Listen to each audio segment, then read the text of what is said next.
संस्था में कार्य करने वाले अन्य कर्मचारी भाई व प्रिय छात्र छात्राएं, आज राष्ट्रीय पर्व है जिसमें दो महान विभूतियां राष्ट्रपिता महात्मा गांधी व पूर्व प्रधानमंत्री दूसरे देश के थे लाल बहादुर शास्त्री जी का जन्मदिन हम सभी लोग मना रहे हैं। पूरे देश में, यहाँ तक कि विश्व में भी ये पर्व मनाया जाता है राष्ट्रपिता के जन्मदिन को।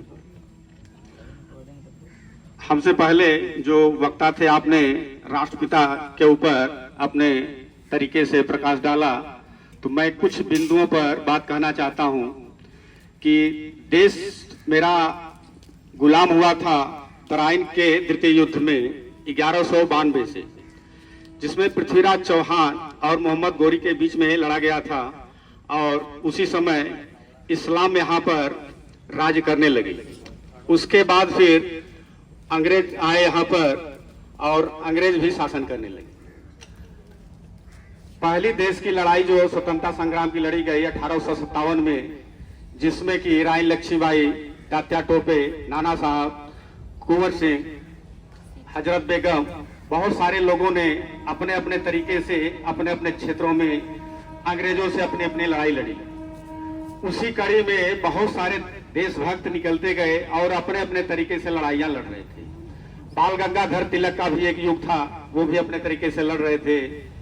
तो दो दल बन गया, दो तरह के दर्शन या सिद्धांत बने, जिसमें एक नरम दल था और एक गरम दल था। नरम दल का मानना था कि खून खराबा ठीक नहीं है, रक्तपात ठीक नहीं है, बहुत सारे घरों उजड़ जाएंगे, समाप्त हो जाएंगे। लेकिन जो गरम विचार के थे, उनका यह मानना था कि देश मेरा है और मैं इसको भीख के रूप में नहीं मांग सकता। जिसमें कि भगत सिंह थे, चंद्रशेखर आजाद थे, सुभाष चंद्र बोस थे, उधम सिंह थे, बहुत सारे ऐसे लोग थे जो अपने तरीके से लड़ाई लड़ रहे थे।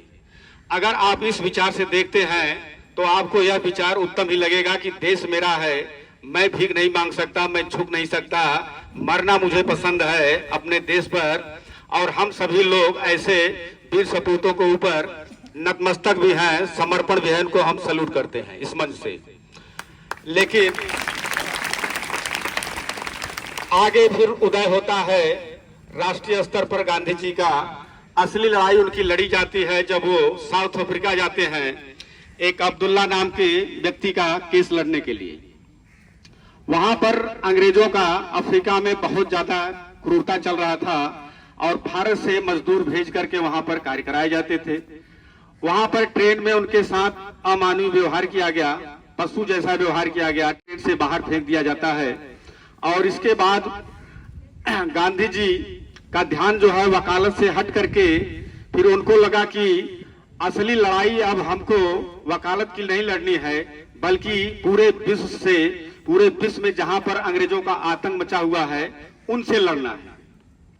उस समय उनका व्यक्तिगत द्वंद्व था जो है ट्रेन में जो उनके साथ क्रूरता किया गया, लेकिन उसको उन्होंने राष्ट्रीय और अंतर्राष्ट्रीय स्तर पर अपने सिद्धांत और विचार में ले लिए। और वहां के बाद आकर के सिर्फ और सिर्फ एक कार्य किए थे। बहुत सारे लोग अपने अपने तरीके से स्वतंत्रता संग्राम की लड़ाई लड़ रहे थे। गांधी जी से जो मैं प्रभावित हूं, वो पूरे देश के में भ्रमण किए और देश में भ्रमण करके, क्योंकि मेरा देश जो है अलग अलग बोली भाषा क्षेत्रवाद में बटा हुआ है। कहीं क्षेत्रवाद की प्रॉब्लम है, कहीं बोली भाषा की। जैसे आप दक्षिण की तरफ चले जाएं तो जो तेलुगु, तमिल या मलयालम अन्य भाषाएं बोली जाती हैं, नॉर्थ के लोग वहां की भाषा को नहीं समझ सकते, या उस क्षेत्र के लोग इधर की भाषा को नहीं समझ सकते। तो सबसे ज्यादा प्रॉब्लम थी कम्युनिकेशन की, विचारों के आदान प्रदान की, या इस तरह की टेक्नोलॉजी, मोबाइल या टेलीफोन ऐसी कोई सुविधा नहीं था। और बहुत सारे जो पेपर निकलते भी थे उनमें भी अंग्रेजों का प्रतिबंध लगा हुआ था कि किसी भी तरीके से कोई कम्युनिकेशन होने न पाए। तो गांधी जी ने सबसे पहले पूरे देश में भ्रमण किया और लोगों को जागरूक किया, जगह जगह जा करके कि आप सोए मत रहिए और लड़ाई लड़नी है। तो पूरे देश को संगठित करने का प्रयास किया। उस संगठन के वजह से अंग्रेज बहुत थोड़े से थे, मुट्ठी से थे, लेकिन लोग जो है क्षेत्रवाद में, जात पात में, धर्म में बटे हुए थे। इस कारण से अंग्रेजों को आसान था कि फूट डालो राज करो। इसी कारण से देश का शोषण कर रहे थे। और गांधी जी इस विचार की वजह से कि अगर हम संगठित होते हैं, एक होते हैं, तो हम इनको हटा सकते हैं अपने देश से। उसमें उनका दर्शन जो था, विचार जो था कि हिंसा करके नहीं किया जा सकता। शुरुआती दौर में जब कुछ लड़ाइयां वो लड़े, बहुत सारे लोग उसमें अंग्रेजों के शिकार हुए, तो उनको लगा कि बहुत सारे घर को हम उजाड़ करके, बहुत सारी माताओं की गोद को हम सूना करके, बहुत सारी बहनों को हम विधवा करके देश को हम स्वतंत्र नहीं करा सकते, और हमको यह पीड़ा जो है बर्दाश्त नहीं हो पाएगा। इसलिए उन्होंने अपने दर्शन में अपनाया कि हम हिंसा नहीं करेंगे, जबकि पूरे विश्व में अंग्रेज जो है हिंसा करके ही राज कर रहे थे पूरे विश्व में। तो उनका विचार यही था कि हम हिंसा नहीं करेंगे, केवल वैचारिक रूप से हर चीज का तिरस्कार करेंगे, हर चीज का अवरोध करेंगे। जितने भी पढ़े लिखे स्टूडेंट थे, टीचर थे, वकील थे, हर जगह लोगों से आह्वान किए कि अंग्रेजों की गुलामी आप बंद करिए, इनकी बात मत मानिए। कहने का मतलब विनय के साथ अवज्ञा करना। जिनको की बाद में कैप्टन थी, वो अपने देश के राष्ट्रपिता बनी और बहुत सारे सम्मान दिए गए उनको, और वहां से लड़ाइयां लड़ी गई। लेकिन बैड लक था, दुर्भाग्य था, श्रेय उनको नहीं मिलना था। और उसी समय अमेरिका जो कि इस युद्ध में नहीं था, वो कूद पड़ा। 6 अगस्त और 9 अगस्त की घटना है, जिसमें हिरोशिमा और नागासाकी पर 1945 में 6 अगस्त और 9 अगस्त को बम गिरा देता है। जापान पूरी तरह से तहस नहस हो जाता है और सुभाष चंद्र बोस को यह सम्मान नहीं मिल पाता है। अन्यथा परिस्थितियां कुछ और होती, फिर भी अंग्रेज जो है हार चुके थे, थक चुके थे। इस कारण से उन्होंने देश को सत्ता सौंप करके भागना ही उचित समझा।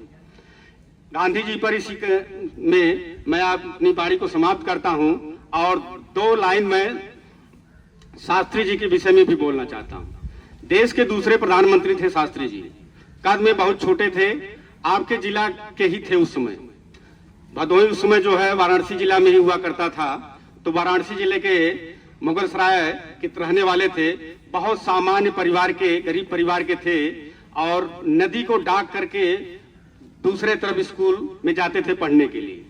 और उनका मानना था कि देश बहुत गरीबी से जूझ रहा है, प्रधानमंत्री का कोई भी सुख सुविधा वो ग्रहण नहीं करते थे। यहाँ तक कि व्यक्तिगत अगर खुद किसी कार्य से जाना है, तो जो गाड़ी उनको मिली हुई थी प्रधानमंत्री के रूप में यात्रा करने के लिए, वो भी गाड़ी इस्तेमाल नहीं करते थे। एक बार उनके पुत्र ने कहीं उनके न जानकारी में लेके चले गए थे। जितना शुल्क होता था उन्होंने प्रधानमंत्री राहत कोष में शुल्क जमा कर किए थे, और जो भी भत्ता उनको प्रधानमंत्री के रूप में मिलता था वो प्रधानमंत्री राहत कोष में जमा करते थे। बहुत सिंपल सादगी में जीते थे और एक मिसाल थे देश के लिए। उनका मानना था कि बहुत सारे लोग अगर भूखे पेट सो रहे हैं, तो मैं लग्जरी गाड़ियों में नहीं घूम सकता जो है, या इसका शोषण, उपयोग जो है, दुरुपयोग मेरा परिवार नहीं कर सकता। एक बार वो गए थे अमेरिका में गए, तो उस समय शीत युद्ध चल रहा था। 2 ध्रुव था, जैसे उत्तरी ध्रुव दक्षिणी ध्रुव होता है चुंबक में या पृथ्वी में, उसी तरह से शक्ति का बंटवारा था। एक तरफ अमेरिका था, दूसरी तरफ रसिया था।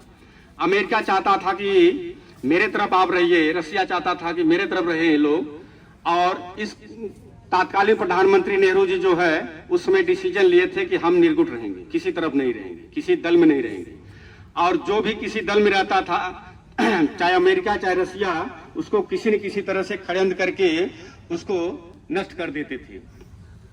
लाल बहादुर शास्त्री जब अमेरिका गए, तो वहां का राष्ट्रपति उनके ऊपर व्यंग्य किया, क्योंकि भारत का जो नजदीकी था उस समय भी और आज भी जो दोस्त था रसिया, बहुत ही क्लोज दोस्त था, तब भी था। हर समय हर विपरीत परिस्थिति में देश की चाहे आर्थिक विकास की रही हो बात, चाहे युद्ध लड़ने की बात रही हो, हर समय रसिया ने साथ दिया है और अमेरिका के सामने ढाल बनके के खड़ा रहा है। तो रसिया जो है हमारा मित्र राष्ट्र रहा है। इस कारण से अमेरिका जो है भारत से चिढ़ता था और षड्यंत्र की तरह हर तरह से कार्य करता था।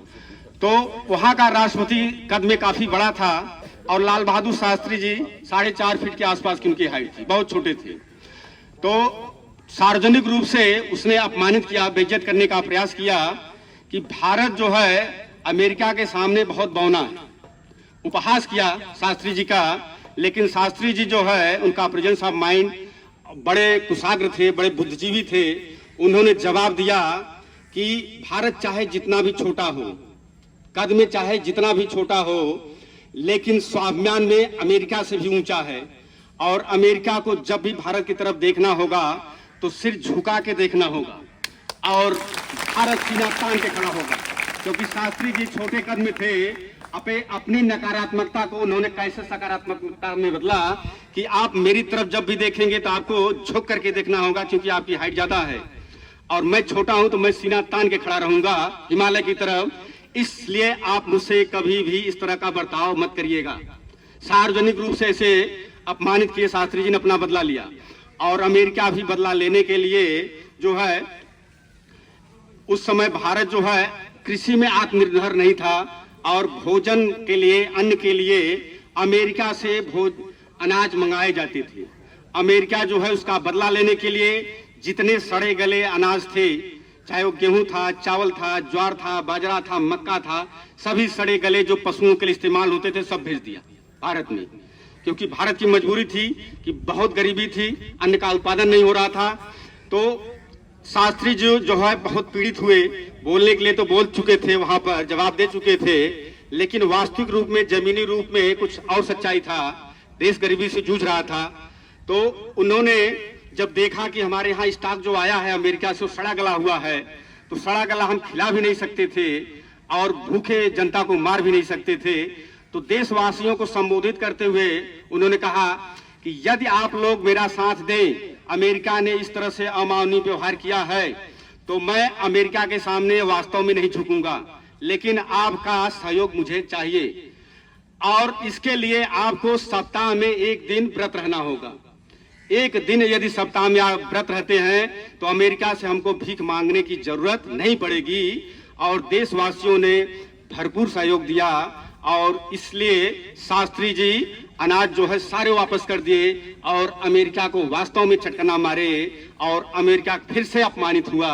और उन्होंने कसम खाया कि मैं देश को आत्मनिर्भर बना के रहूंगा।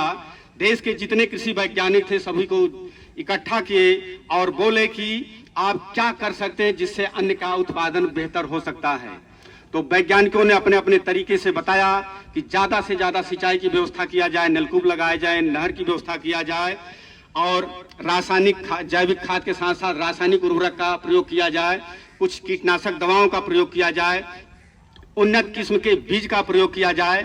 तो हम 2-4 साल में ही देश को आत्मनिर्भर बना सकते हैं अन्न के उत्पादन में। और वैसा ही हुआ। आज देश आत्मनिर्भर ही नहीं बल्कि विदेशों को निर्यात करता है, अमेरिका को आईना दिखाता है। जय हिंद, जय भारत।